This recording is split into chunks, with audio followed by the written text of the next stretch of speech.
Welcome to the Tippah County Development Foundation Halftime Show, featuring the leaders of the North and South Tippah school districts. Development Foundation Director Chris Llewellyn knows that moving forward together starts with our students and their school teachers.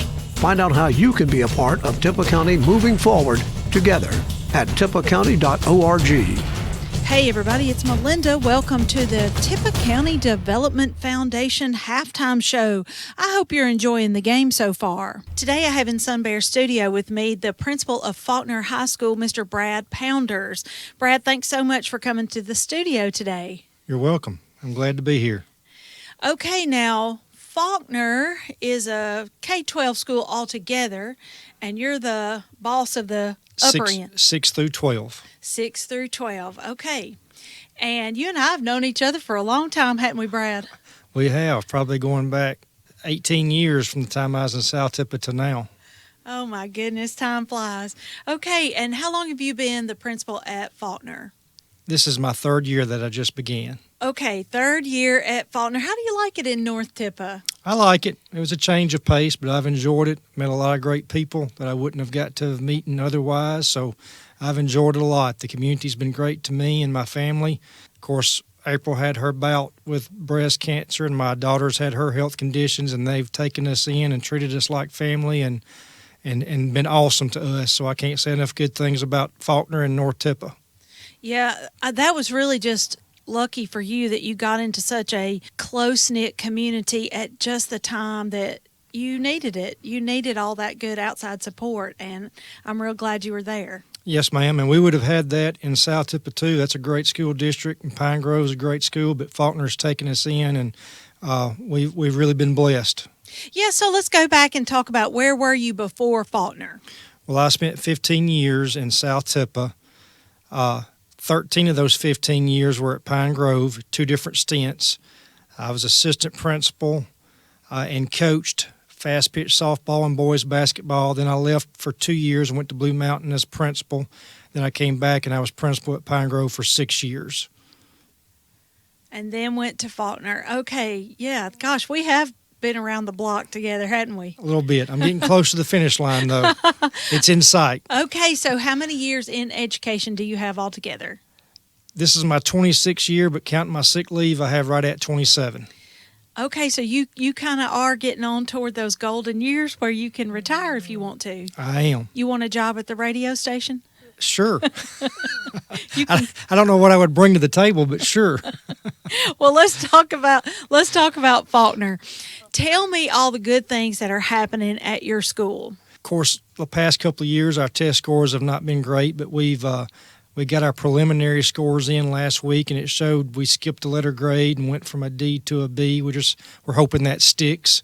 We were proud of that. We've made a lot of improvements academically. Athletically, I think things are starting to pick up. We got a big win in football this past week against Potts Camp, so I think we're heading in the right direction in a lot of different areas. Okay, are you making changes on your campus? Are you building like a lot of different school districts are? Y'all have new stuff going up? The main things we're doing, we don't have any major buildings going on our campus at this time, but we are looking at improving our security measures. We have security doors and brand new security cameras and different security features that we're looking to have in place in the next month, next 5 or 6 weeks anyway. So those are some of the major improvements we're doing there. I know that Falkner, like Pine Grove, where you began as an administrator, it's wide open in that it's spread out. It's not a self-contained school. So I'm sure you have to be real diligent to make sure that the doors stay locked and your kids stay safe. We do. To leave my office and go into anybody's classroom, well, let me back up. To go into anybody's classroom, I have to leave my office and go outside. None of our buildings are really attached. We have 5 different buildings I have to go into on a daily basis. So, yes, we have to keep those front doors locked or secured and monitor that. But with security doors going in, hopefully we'll have badges for our teachers, and the only way you'll have access to those doors is through those security badges. Do you feel like your students and teachers are recovering from all the trauma that was COVID? Are we over that yet? I would like to say yes, and I think we are. I just hope we don't have another round of it. anytime soon. But right now, I think, and that's helped our test scores as well. We're getting back to some normalcy. We had to play catch up there for a couple of years. That impacted us and everybody else along with it. We're getting back to some normalcy, and we're seeing some good things. Got a lot of great teachers at Falkner that are really working hard, and they take ownership of their classroom and their test scores. And I'm very, very happy about the direction we're going in. How many kids on average are in each grade from your 6th to 12th grade? 6th to 12th grade on average, I'm going to say 35 to 40. We have one class I'm thinking of that's probably got 30, 31, but then we got a couple of classes with 39, 40, 41. Now, in our elementary, which that's Miss Beth March's campus, it's K-5, we have some classes with 50 down there, some bigger classes coming, but on my campus, probably 35 would be average.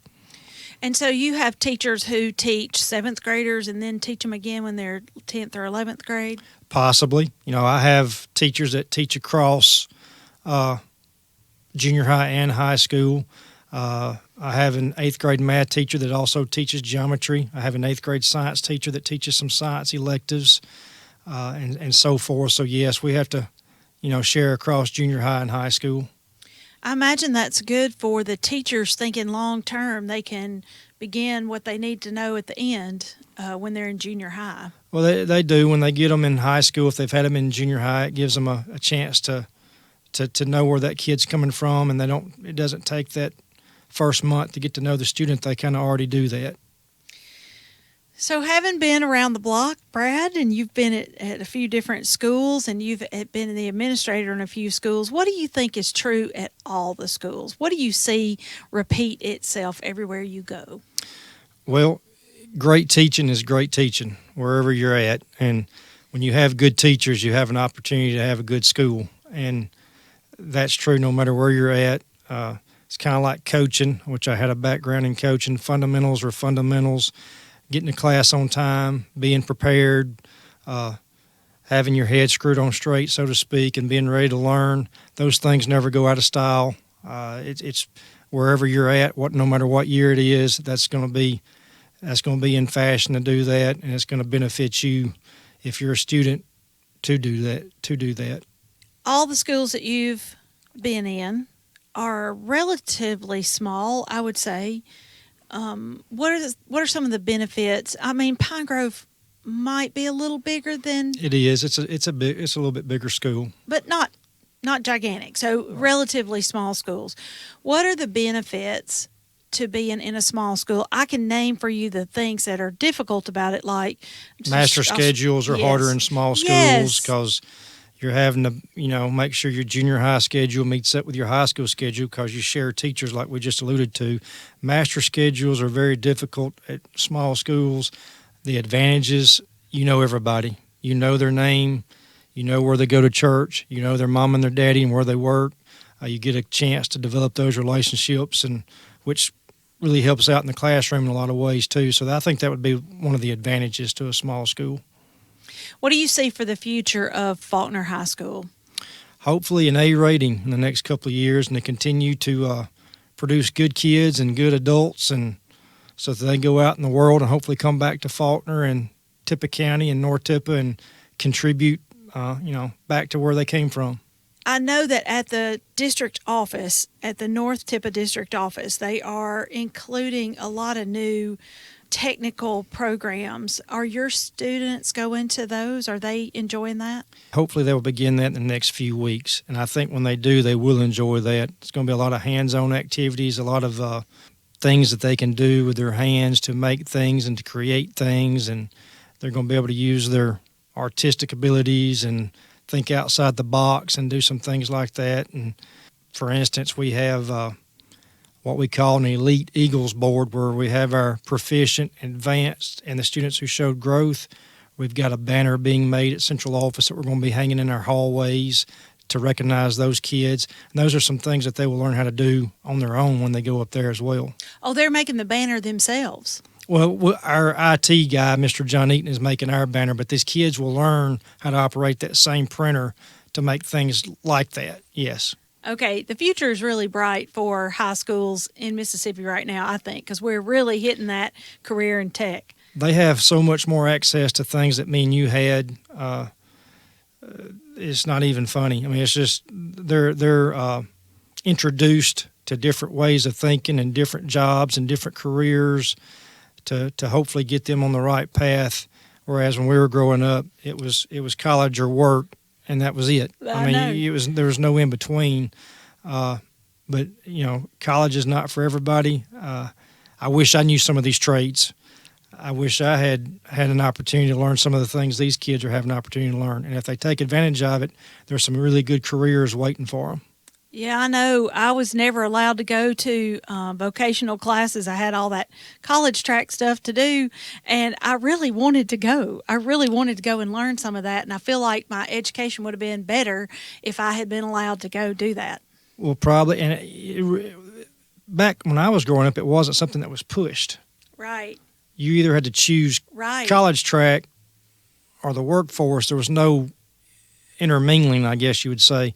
And it's not really like that now. We're really starting to push trades because we need those people.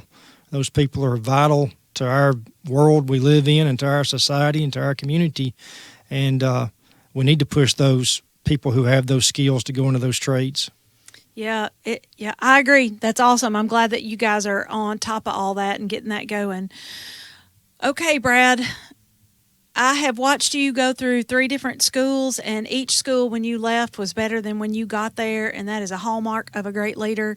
So I know Falkner is going to be the same exact thing, and I wish you the best this year. Well, thank you. I appreciate you having me in. And that's it for this edition of the Tippah County Development Foundation Halftime Show. I hope you guys enjoy the rest of the game.